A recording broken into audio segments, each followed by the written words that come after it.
Okay, you now understand that there are two kinds of methods. The static methods, which can only access static data in the class, and the instance methods, which live in the object and can access both static and non-static data. But there's one other major difference. An instance method has a reference named this that you can use to refer to members of the object. There is no this variable in a static method because it's not associated with the object.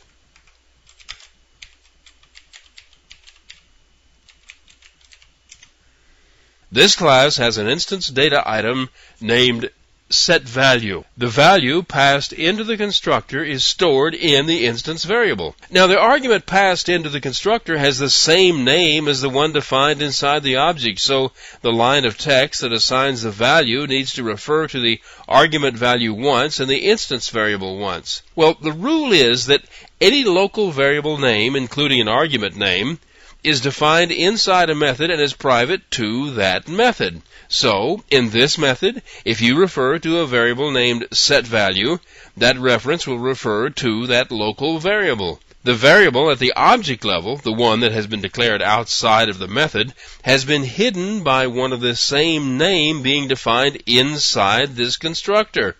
In this case, the argument being passed to the constructor is the overriding variable. As far as the this reference is concerned, constructors and methods work just alike. On the right side of the assignment statement, there is no this qualifier, so the local name is used because it overrides the object-wide variable.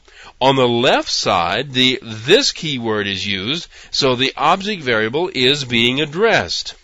Now, the same thing is true in these two lines of code, the ones that display the values. One is the local variable, and the other is the instance variable.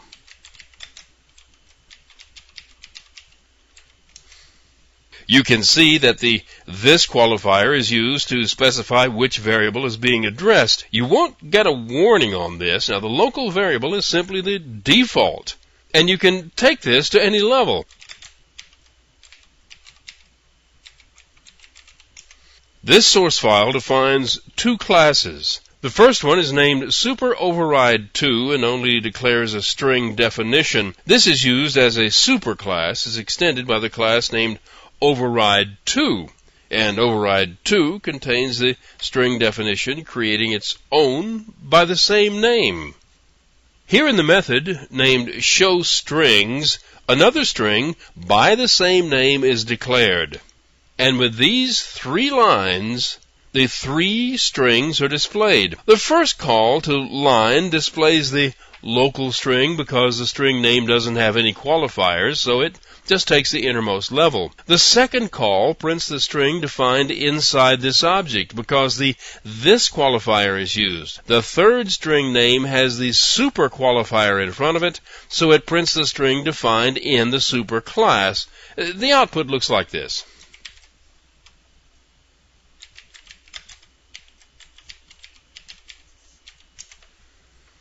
You can go right on up through the chain of inheritance by using super as far as you need to go. Nothing is completely hidden from you because of overriding.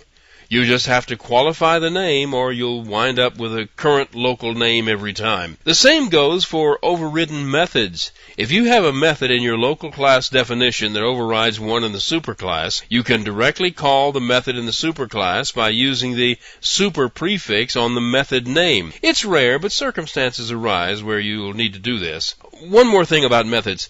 A new feature was added in Java 5.0. Method calls with a variable number of arguments. It's really just a new syntax for an old way of doing things. Here, let me show you.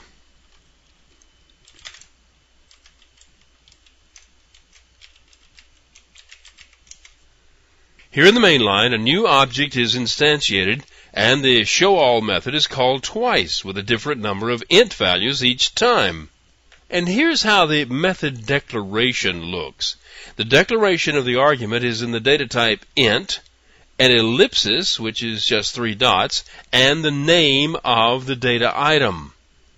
This line displays the number of arguments passed into the method, and this loop displays each of the individual values. Notice that the length value and the way each individual member is addressed is by a subscript. Notice that the length value and the way each individual member is addressed is by a subscript. The code is written just as if the values were being passed in as an array.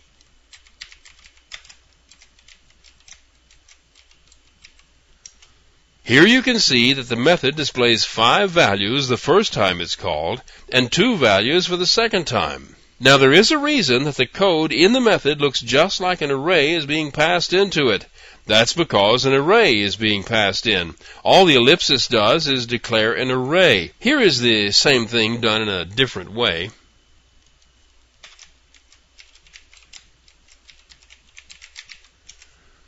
This program is exactly like the previous one, except that the techniques for passing the arguments uses a different syntax. The call to the method has the argument set up so it explicitly creates an array.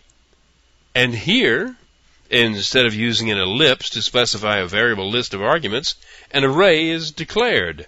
And that's the only difference between this program and the previous one.